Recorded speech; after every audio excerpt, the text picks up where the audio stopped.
Hi, everyone, and welcome to another episode of From a Woman to a Leader. I'm your host, Limor Bergman Gross, and I have a pleasure today speaking with Ariana Flores.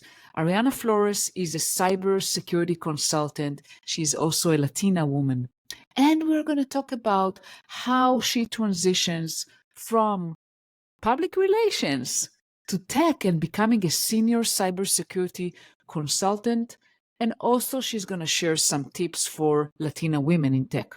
So, especially if you are a woman in tech that perhaps got into tech from a non technical background, this episode is definitely for you. Tune in. Thank you so much. Hi, Ariana. Welcome. Thank you so much for being here today. Hi, Limor. Thank you so much for having me. I'm very excited to talk to you today. Likewise. And let's start maybe if you can share, Ariana, what inspired your initial interest in technology, especially, coming from a public relations background? Certainly. This was inspired by my initial communications education. As I was going through my public relations degree, I also wanted to minor in digital marketing analytics. This was during a time where organizations were exploring their shift to digital, and so here in this minor. There were a lot of courses about how to use consumer data to gain insights and how digitization could help businesses, particularly smaller businesses, be very scrappy and creative. And so that created the spark to say, okay, technology is something that's going to be very big in helping organizations in the future. That's wonderful. And how did you make the transition? Would love to hear that from public relations into cybersecurity. It was a big one. I practiced in public relations in a couple of industries. And while it gave me a great background in devising a strategy for organizations as well as building relationships, it really didn't give me that piece of being able to leverage data and leverage technology to drive value for the organization. And so I began to look at opportunities in postgraduate education where that could have a focus on both business and technology. And Florida International University offered an MIS program that focused on that, but it also required technical background, which I didn't have. And so I tried to find the best language that I could learn very quickly and try to get my hands on. So I taught myself SQL to be able to enter the program, and then the program kind of enabled the additional learning and background in the field. And that really started my career in technology. Oh, that's fascinating. And thank you for sharing that. And basically, you decided, although you came from public relations, you decided you want to go into technology and you taught yourself SQL. Can you share, like, from your experience, especially, if there are women out there thinking about maybe making a shift themselves? How did you go about learning something technical yourself when you don't have the technical background? Definitely. I did a lot of research, not just in what I wanted to learn, but the how.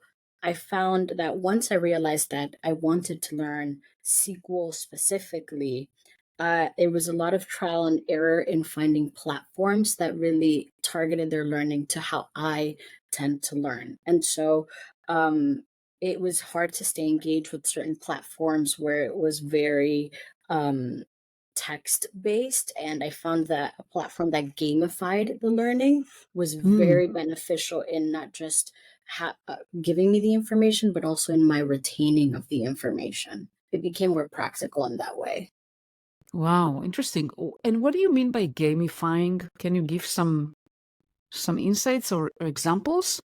Yeah, definitely. It became a challenge in how I learned, and how it reinforced my learning by, getting points and essentially building little challenges throughout the day to be able to create these like lines of code. And so having that to look forward to at the end of my day, okay, today I gained X amount of points by being able to learn these new features were was very helpful in keeping me motivated, and then also in building that practical knowledge. I think sometimes in learning it's very easy to learn it theoretically, but then putting it into practice is where it really reinforces.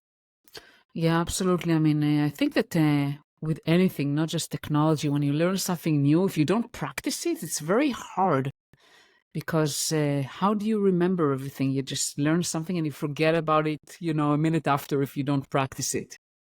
Definitely. And it comes to a point where you want to be able to use the muscle a couple of times to then become a true expert. And then I think another piece of it was then being able to explain what I've learned to somebody else. And so I would practice a lot either with my friends or with my husband. I'm like, I know you won't understand this, but let me just try to get it out there so that I can feel like, okay, I am understanding this. Yeah, I mean, I think that you mentioned a great point. When you actually teach others or try to explain to others what you learn, it gets your learning to a different level. A lot of times, I tell my kids, right, I have twins, and a lot of times they practice math together. So I tell them, well, actually explain to each other, because then you learn even better.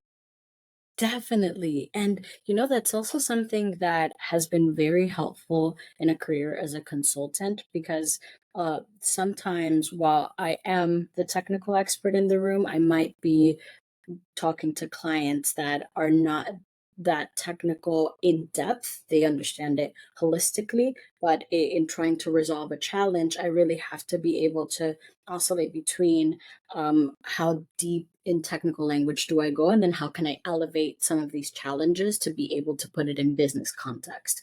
And so being able to truly like navigate between the in-depth technical and then the broader view has been really helpful, and that comes from being able to explain and teach something. Yeah. And how do you bridge? This is, by the way, you mentioned a very important point.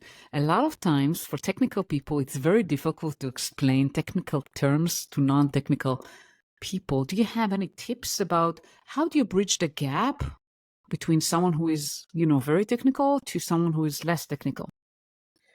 Yes.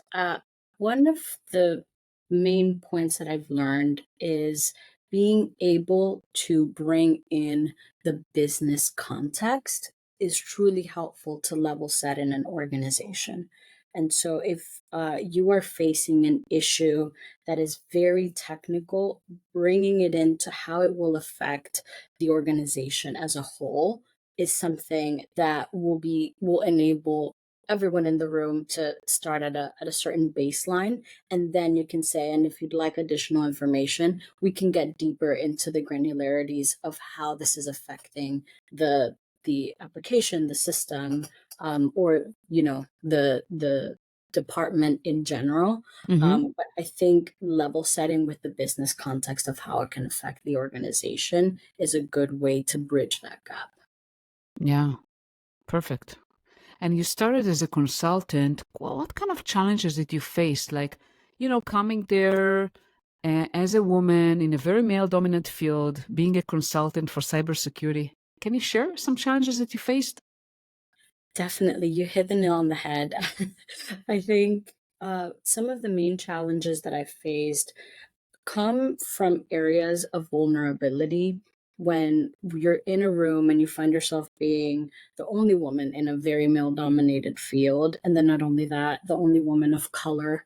And sometimes the youngest person in the room. I've balance between all of those different stages. And I think it's become an active practice of not just finding my voice and fighting some of that imposter syndrome that seeps in, especially not having the traditional background in technology, but also being able to bring my most authentic self to the room because that's where I think I can bring the most value.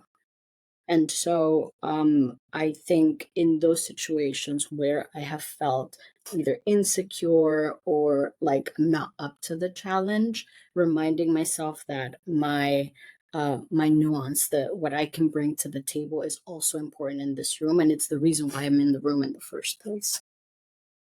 For sure. I mean, this is so important because a lot of times we try to compare ourselves to other, oh, I'm not like the other men in the room.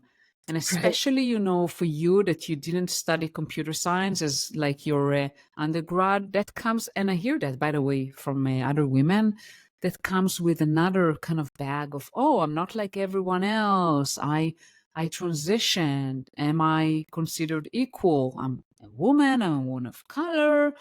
I don't come from I wasn't born with the keyboard in my hand. Like, am I gonna be treated seriously?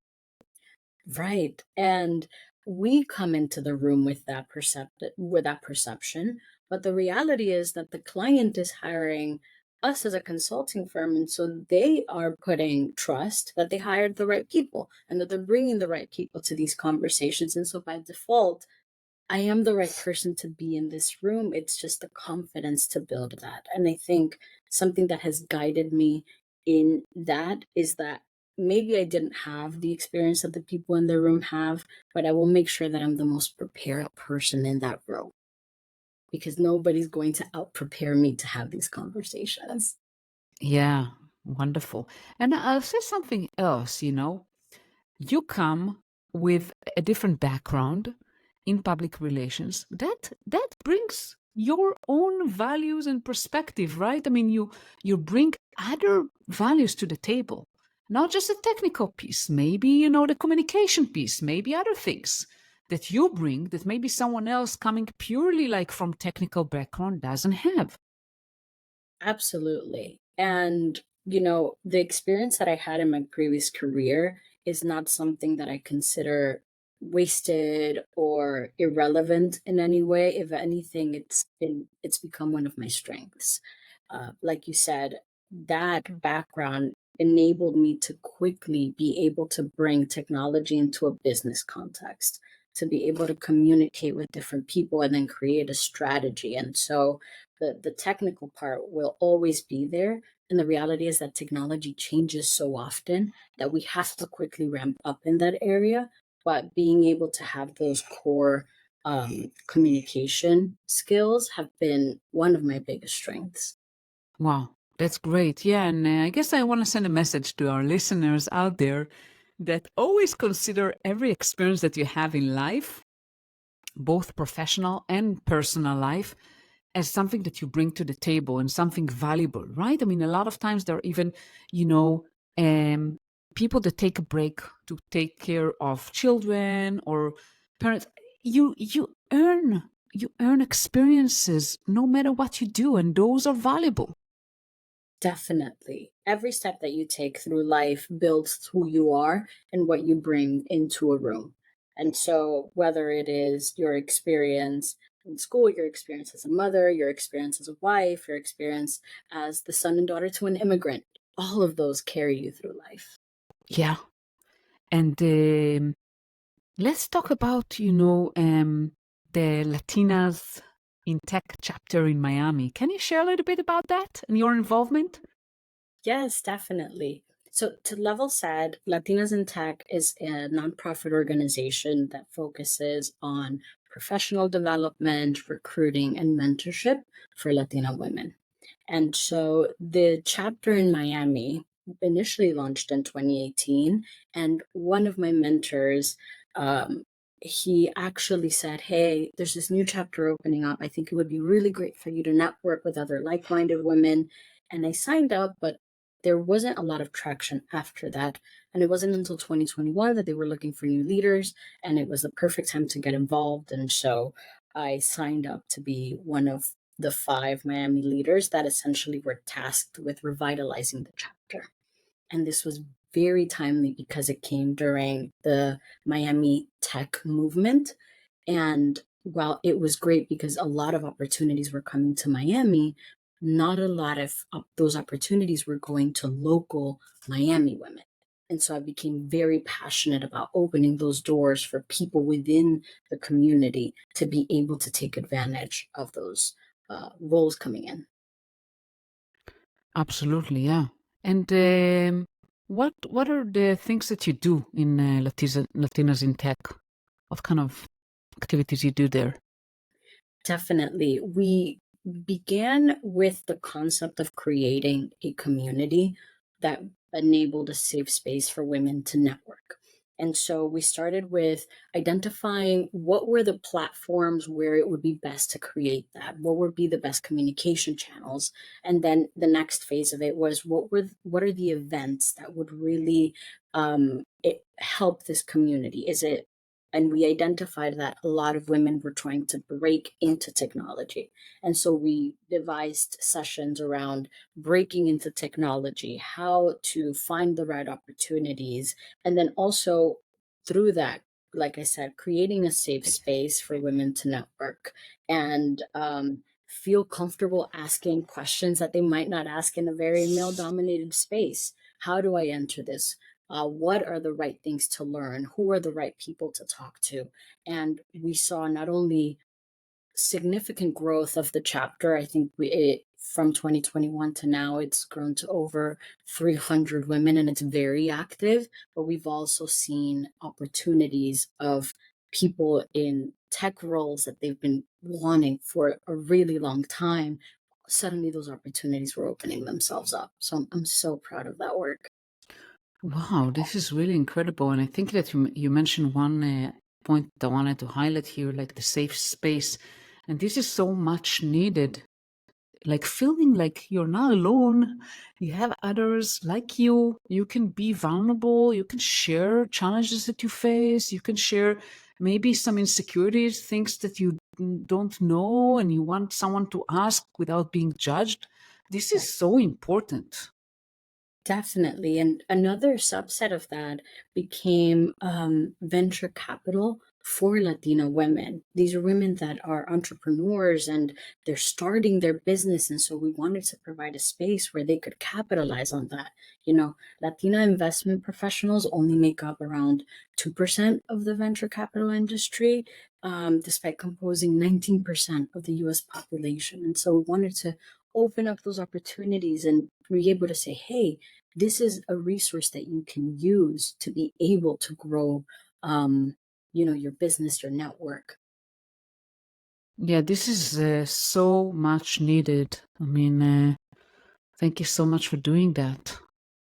And Yeah, it's one of the best experiences.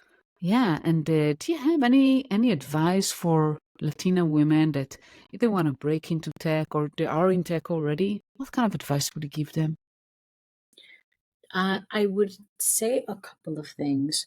One, don't underestimate the power that you have to be able to prepare yourself for something. And I think I say that with the mindset that imposter syndrome is always going to creep in.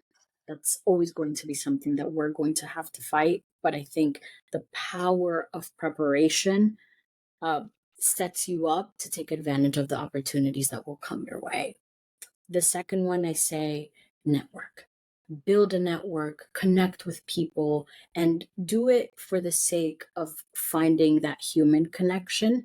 I think if we network just for professional gain, sometimes it can feel a little too transactional, but down the line, you never know how the people you meet will affect your path. And so, like, this is something that comes from my PR background. Being able to maintain good relationships is going to really take you further. And I think just have the audacity to start. I think women often we want to be perfectionists, and so it takes us longer to get there because we want everything to be perfect. I met someone that said, hey, I've launched 26 businesses and failed at 25. My 26th one hit. And that was so impactful because sometimes we're so afraid of failure that we don't even launch, but you don't know what's at the other end of that failure. It can lead to something amazing. Yeah, not everyone has has the strength to fail 25 times. I agree. It's a lot.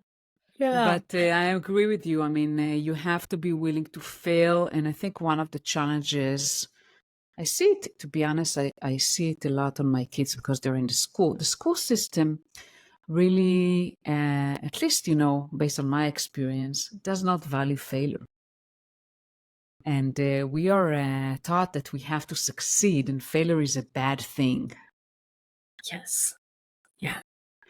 But in With that. life, No, and that's also, I mean, sometimes we don't have the privilege of failure. I know that starting out in my career, the only thing on my mind was my parents came here to give me this opportunity. I want to give them the life that they deserve. And so a lot of that has been built into me. And I didn't take certain opportunities of free internships because I couldn't work for free. I had to keep working. And so that failure, I know that it's very present for, for us, but I think being able to at least try to get into the space and get ahead of something if it presents itself, not for the fear of this isn't going to benefit me, but out of the fear of I can't do it, that's not a good enough reason. Go for it. absolutely go for it and look for communities like Latinas in Tech to support you because support is very, very important, having a support system. Absolutely. I think, the people around me have definitely been instrumental in who I am. My mentor who gave me the opportunity to go into Latinas in Tech, people in my current organization that have empowered me to take certain roles of leadership or to say, hey, speak up in this room. We want to hear your thoughts. Like those little nudges of encouragement are always amazing. My husband who said, hey, you're really good at this, go for it. You can definitely do this. Like these seem like little acts of, encouragement, but along a career, they make all the difference. Indeed, they do. My husband also pushed me, a lot of times, and I push him. So it's Yeah, important. It's very important to have people who surround yourself with people who support you, help you, who lift you up when you're down. I mean, it happens to all of us. yeah. We all need that, and we definitely benefit from our community. And I think it's beneficial to then send the elevator down. Once you've reached the floor, send it down and be able to help as many people as you can wherever you land. Absolutely. Yeah. And what's next for you? Next for me, well, professionally, I am still continuing to hone in my craft. Cybersecurity is something that is continuously evolving, but I'm very passionate specifically about data protection. And so, right now, with generative AI, it's going to be a very big topic of how can consumers protect their data with these large language models. And so, professionally, that's the path that I'm charting for myself. And then, personally, we just bought a house, my husband Oh, and I, and so we're so excited, and we're very excited to build our new home. wow. Congratulations. I know how it is to buy your first house. It's so exciting and really, I'm so happy for you. Thank you so much. We're very excited. We'll deal with the perils of becoming a homeowner later, but right now it's all excitement. I mean, yes, there are a lot of a lot of things to take care of, but there is nothing like the feeling of having your own home. It's worth Absolutely. it. Yeah. And about generative AI and security, I mean, I think that you're onto something big because that's definitely going to be very, very important. It is. It is. Customers already face so many challenges with, digitization in general or just the proliferation of data. There's so much data being created. How do you set the appropriate architecture not only to improve your processes but also protect the data that you have? And so that's something that I've been passionate about, and it started at the very beginning with in my digital marketing courses, data, and now it's driven me here, and it's great to kind of see it come full circle. Yeah. And Ariana, how can people find you? They can find me on LinkedIn, Ariana Flores, and yes, I am very happy to chat, happy to talk through my experience in Latinas in tech and my current organization, or just breaking into tech. Absolutely. And I'll definitely put your LinkedIn handle. And if you want to share also the Latinas in Tech URL, how people can reach there if they want to. Absolutely, will do. Thank you so much. Thank you so much, Ariana. It's been a pleasure speaking with you today. It's been a great pleasure. Thank you for inviting me. Absolutely. Thank you so much for listening to the episode. And what's coming up next week? Next week, I'm going to talk with Padma Lalwani. Padma is a VP of engineering, and she's going to talk about her diverse background coming from India and actually also her multicultural experiences from India. She's also going to share invaluable career advice based on her experience working at startups, mid-sized companies, and also large companies like IBM and Capital One. So stay tuned for next week's episode. Thank you so much for listening.